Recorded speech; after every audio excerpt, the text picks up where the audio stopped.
The following is a presentation by Onside Kick.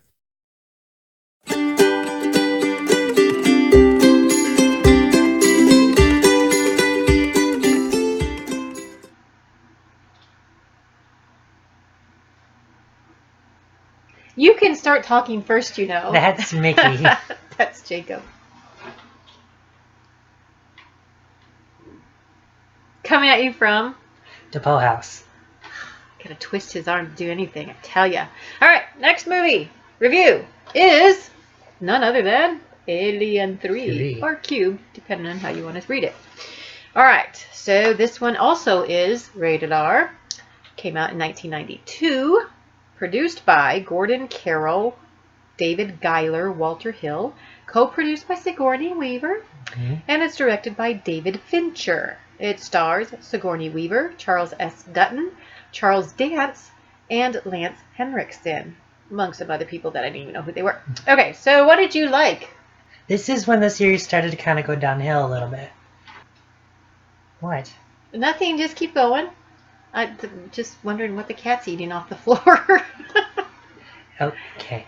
This one I liked that it was like a new alien, basically, because it apparently with the face... you're giving a synopsis, right? We forgot. Am I? Forgot the synopsis. Okay. So sorry, my fault, because I said, what do you like? So anyway, go back. Okay, tell us a synopsis about Alien 3.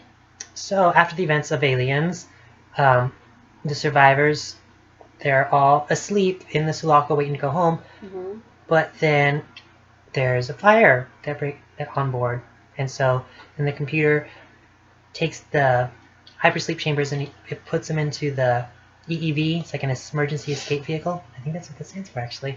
I don't know. And then it goes down into the nearest planet, which is Fiorina 161, and it's a prison planet. And then the alien, it came with them. There's no real explanation as to how the egg got on board, but there was an egg on board, and that's what caused the fire. It was the acid blood, and it caused them to crash down on the planet. Mm-hmm. So, and it starts this all back up yet again. Okay. Basically. So now, what did you like about it? I liked the setting for this one, the prison planet. I think that's an interesting idea. And I both liked and disliked that they decided to go with just one alien this time, because they were trying to like bring back the horror aspect of like the first one. Mm-hmm.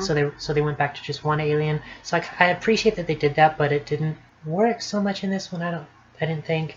Mostly just I like the location about this one. I like that the alien took on a different form because it was kind of born out of a cow.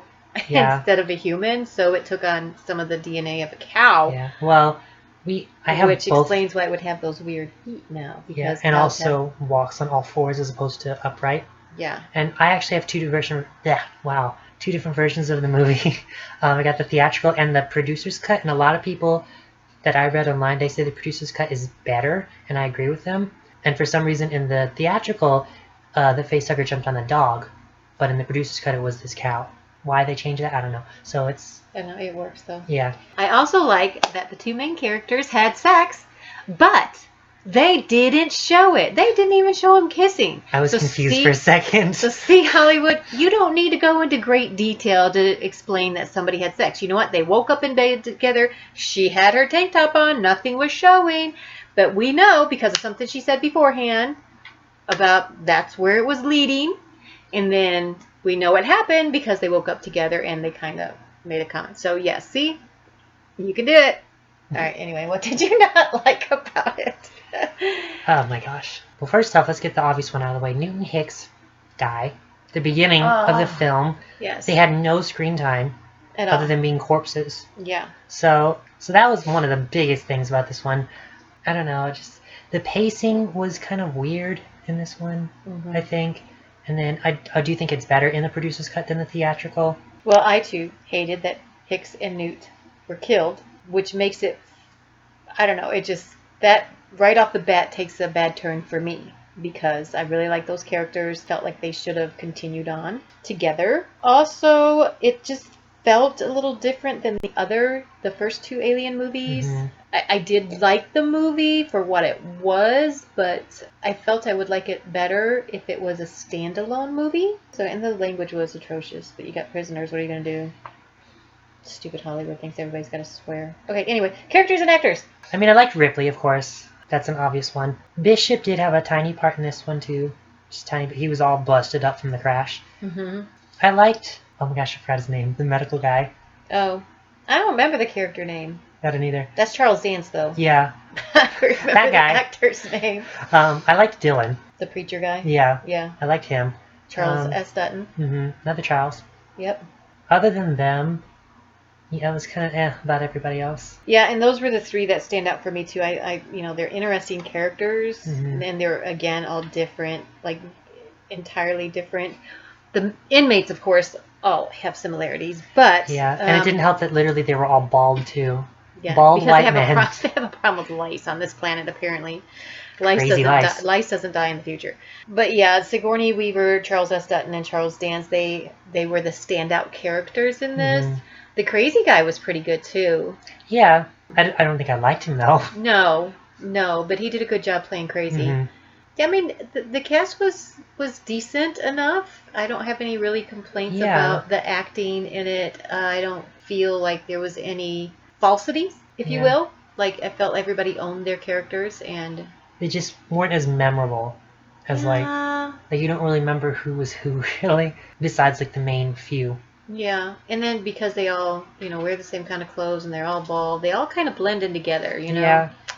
So, yeah, that was just my thing, that those three characters were probably the best. hmm Your overall thoughts? Okay, so I have mixed feelings about this movie because it definitely wasn't up to par to the first two by any means. Even the producer's cut, which was better than the theatrical, but it still wasn't as good as the first two. But at the same time, I watched like the making of documentary, and I've read about the production of this film, and it went through production hell. Like they started filming without a finished script. They couldn't, and also on top of that, they couldn't decide where they wanted to go with the storyline for this one. They had all kinds of different ideas that they started to flesh out, but they never went anywhere. It was a mess when they started the production on this one. Mm-hmm. I don't fault the movie or even the director for that. That's stuff out of his control. I don't remember exactly, but I think he was kind of handed this. They went through a couple different directors, I think, before getting to this guy. And because of the different ideas about where to go with it, they had different writers working on it as well. So it was a mess. So I don't blame the director for the movie that came out. I mean, I think it's amazing that he was able to get the movie that he did, considering all this nonsense that went on before it even started and all the interference with the studio, which I've read. It's a mixed bag. I like it. I do enjoy it, and I like what it tried to do. It tried to take the series in a different direction, but it just didn't work. There's no real one person to point the finger at. That's like a lot of people's fault. Yeah. Well, yeah, this wasn't my favorite Alien movie. It wasn't my least favorite, but it was my favorite. And like I said earlier, if it was a standalone movie, maybe with a different type of antagonist, I think I would have liked it better. But as a part of the Alien franchise, it didn't quite meld for me. Yeah, because I did like the whole prison idea. Yeah, I mean, like I said, as a standalone movie with a totally different alien or bad guy or what have you, I think it would have been a really good movie because I liked the concept of it. I liked the idea of it. So, yeah. You ready? Probably just like the smiley face, the regular smiley face. Yeah, not the toothy one, but No. just the smiling one. Yeah. And then too, it did introduce that aspect of that. I think I started to say this before, but I never finished the thought. That the xenomorphs, the facehuggers, if depending on what type of host they jump on, will produce a different type of xenomorph. So since in the first two we've only ever seen them jump on humans, we've only ever gotten the bipedal humanoid ones, whereas in this one it jumped on a dog or an ox, depending on what version you watch. It's still in this one it's now a quadruped, so it's on all fours in this one as opposed to, and it's missing those two things that you commented. I don't know what those tube thingies are on the aliens from the first and second movies. I don't think anybody does. They just look like some sort of gear, like some sort of maybe something that's bringing in oxygen or something, you know. It doesn't look like it's part of their bodies, but this one, I don't didn't know. have it. Yeah, it didn't have it in this one. So Yeah. that's a cool thing, I think, that this movie introduces, that depending on the type of host that the facehuggers jump on will produce a different type of chest burster. And Because it's ultimately, combining the DNA. yeah. So I think that's Yes. a really cool thing that this Yeah, it movie is. brought I about. agree. Okay, well, there you have it. Aliens cubed. Alien cubed. There's only one alien, so why is it cubed? I don't know. But anyway, I'm just Alien 3. Just... Yeah.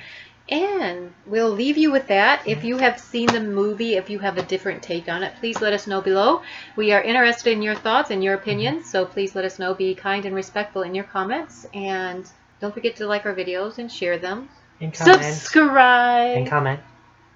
And click the bell. Also, there's a queen facehugger. In this one? They showed it very briefly, like it was in the distance. Whenever they brought in the ox, he picked up the queen facehugger. It was dead, and he's like, "What's this?"